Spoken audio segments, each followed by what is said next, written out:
Meus queridos e amados irmãos, neste momento nós queremos falar a respeito de Elias, né? A Bíblia nos diz, meus queridos e amados irmãos, que Elias, ele foi um homem ao qual Deus chamou para uma grande obra. A Bíblia diz que lá em 1 Reis 16, que ele desafiou os profetas de Baal.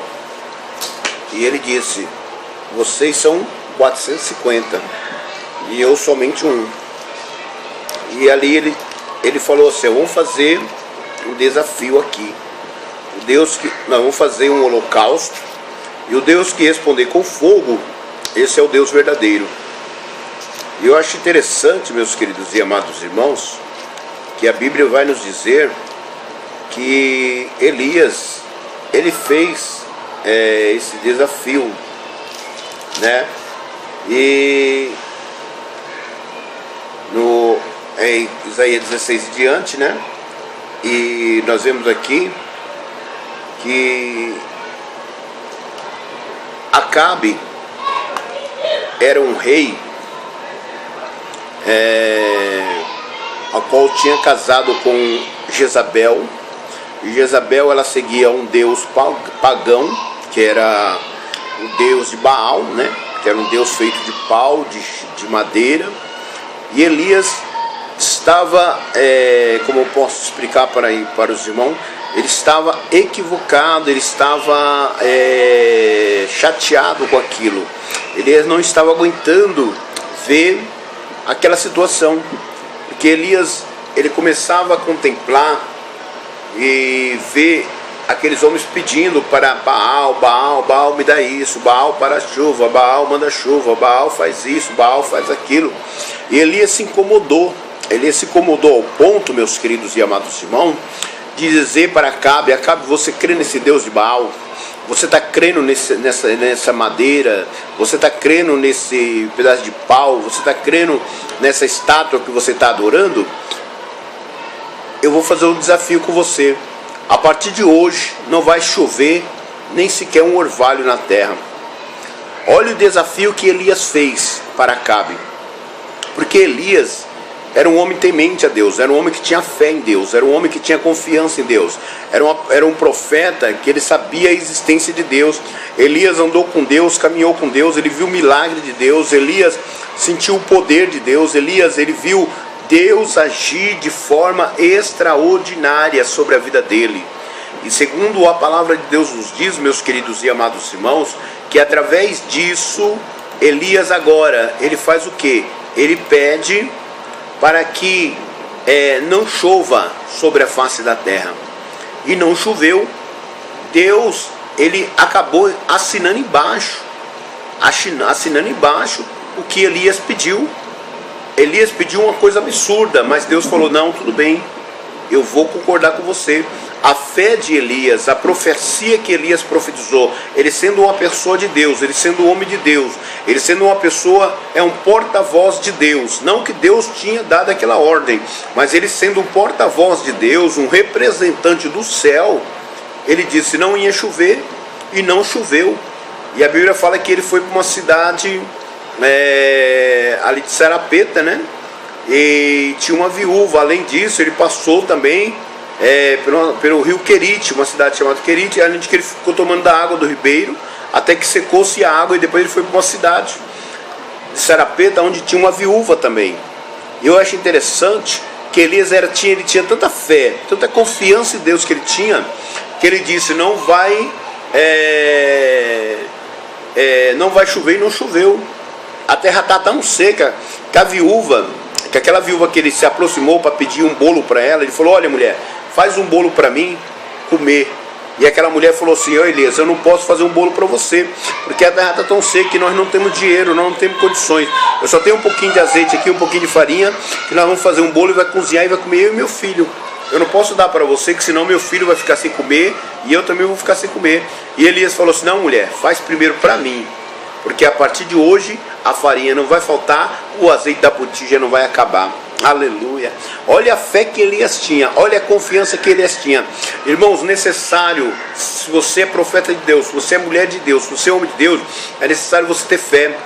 É necessário você confiar nas palavras que saem da sua boca, nas profecias que saem da sua boca, porque Deus, Ele trabalha conforme a nossa ação. Se nós não agimos, Deus não tem como trabalhar. Mas se nós tomamos atitudes, se nós tomamos atitudes, se nós tomamos posição, postura, Deus ele começa a agir na posição e na postura que nós tomamos e nos comprometemos.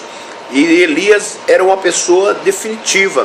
Ele falou, não ia chover, mas Deus falou, volta Elias para lá, porque agora eu vou mandar chuva. Deus começou a falar com Elias, e Elias voltou. Quando ele voltou, ele se deparou com os profetas.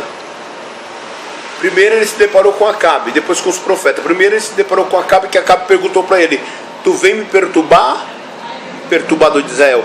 Ele chamou até Elias de perturbador de Israel. Mas por quê? Porque Elias era um homem de fé. Você imagina um crente, servo de Deus que aceita Jesus na sua convenção, você imagina ele dentro de uma casa. Imagina ele dentro de uma casa, muitas das vezes ali dentro, só ele cristão. E toda a família dele não é cristão. Toda a família dele não é crente. Aí muitas das vezes é bagunça, é palavrões, é muito som, né? É música mundana. Aí tem uma hora que o crente se ira e fala, ninguém vai, eu vou desligar isso aqui. Porque que casa é essa? Que bagunça é essa? Aí o crente até se ira e fala que vai desligar. Aí as pessoas começam até a achar que é fanatismo. Assim estava Elias. Elias se encontrava sozinho, como ele disse para aqueles profetas. Só estou eu aqui como profeta de Deus e vocês tudo, 450. Eu estou no meio de um povo que é tudo idólatra. Eu estou no meio de um povo que são todos idólatras, que adora outros deuses, mas não adora o Deus cristão. Mas eu adoro o Deus cristão e vou provar para vocês. Agora nós vamos fazer um desafio. O Deus que responder com fogo é o Deus verdadeiro. Olha a fé de Elias, olha a coragem também de Elias, e olha a ousadia de Elias. Eu vejo fé, eu vejo ousadia, eu vejo coragem. Eu vejo ousadia, vejo fé, vejo coragem. E ele desafiou, ele falou assim, nós vamos montar um novilho aqui, nós vamos montar um holocausto aqui. E o Deus que responder com fogo é o Deus verdadeiro. E a Bíblia fala que Elias falou para aqueles homens, olha, como vocês são bastante pessoas, vocês montam os seus novilhos primeiro. E eles montaram os deles. E quando eles montaram, irmãos, a Bíblia vai nos dizer que eles começaram a gritar, a chamar Baal, chamar os deuses dele, nada de fogo, nada de fogo, nada de fogo. O que aconteceu? Até que Elias, ele falou assim, grita, quem sabe ele esteja dormindo. Elias até zombou um pouquinho deles, né? E porque Elias estava vendo que eles estavam pedindo um pedaço de madeira, um pedaço de gesso, um pedaço de pau, né? Mas Elias de repente parou-se, olhou e falou, e de repente parou, fez o holocausto dele, falou, agora vocês terminaram, agora eu vou fazer o meu. Aí Elias pegou o bezerro, colocou lá, fez o holocausto, encheu d'água, cavou uma valeta, encheu d'água a valeta e clamou a Deus. Quando ele clamou a Deus, a Bíblia fala que fogo desceu do céu. Quando o fogo desceu do céu, pegou naquele holocausto, queimou todinho aquele holocausto e lambeu aquelas águas. Aleluia! Oh, bendito seja o nome santo do Senhor. Na mesma hora, meus queridos e amados irmãos, houve um clarão, um fogo queimando aquele holocausto, queimando aquela lenha, queimando aquele fogo, e todo mundo começaram a ficar admirado. Mas sabe o que é isso? Foi o poder de Deus através do profeta chamado Elias, um homem segundo a palavra de Deus, um homem segundo a fé, confiança em Deus, crença em Deus, no Deus de Israel. Deus está procurando mulheres e homens para que Ele possa usar. Deus está procurando homens, mulheres e homens que tenham fé, confiança nele e que cheguem, muitas das vezes, como posso dizer, a não idolatrar outros deuses, outras pessoas, outras coisas, mas somente a Ele. Você sabia que a idolatria, nós podemos fazê-las de várias formas? A idolatria você pode idolatrar um carro, uma casa, sua esposa, seu esposo, seus filhos, mas irmãos, pode idolatrar você mesmo. Tem pessoas que não, eu faço, eu aconteço. Isso aí é uma idolatria também. A pior idolatria da vida do homem é o eu. é o orgulho, é soberba, a vanglória, ele achar que não precisa mais de nada. Isso aí é uma idolatria também. Nós temos que parar, quebrar esse paradigma, né, que fala, né, essa tese que atrapalha entre eu e você e Deus.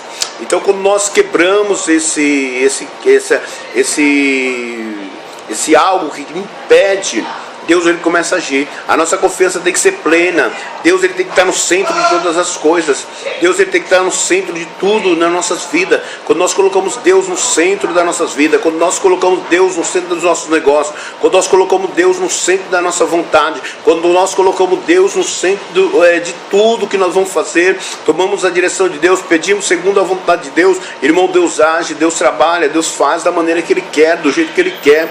Apesar que nós vemos que Elias, ele procurou uma briga, ele fez um confronto, ele entrou em confronto com pessoas idólatras, ele sofreu a consequência, ele pagou o preço, mas ele também foi vencedor.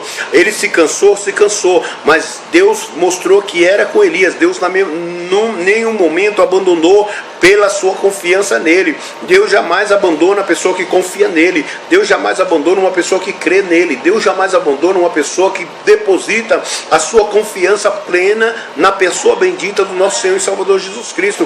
Quando nós colocamos Deus na direção, quando nós colocamos Deus na nossa frente, quando nós colocamos Deus como centro da nossa vida, as coisas começam a fluir, as barreiras começam a cair por terra. Os Baal vai caindo de um lado, outros do outro, e Deus vai sendo engrandecido na minha vida e na tua vida.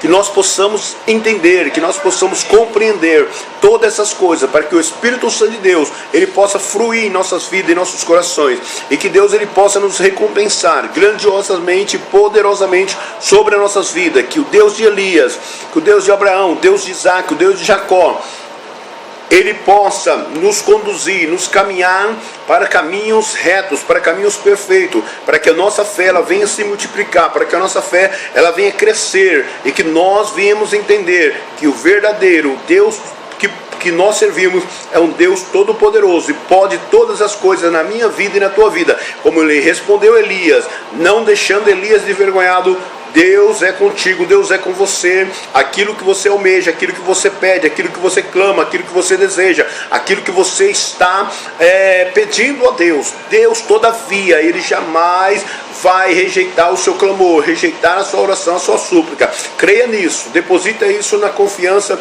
no Senhor Jesus, plena e absoluta, total, na parte do Senhor Jesus. Que Deus nos abençoe em Cristo Jesus, que a paz do Senhor reine em vosso coração, tá bom? Deus abençoe. Amatíssimo eterno Deus, eterno Pai, te agradeço por mais essa oportunidade, Senhor. Continua com meus irmãos, abençoando, dando força, dando graça, Senhor Jesus, a todos que vão ouvir essa mensagem, de perto, de longe, que o Senhor abençoe ricamente, Senhor, entre os lares, nas famílias, alegrando os corações, dando força, dando graça.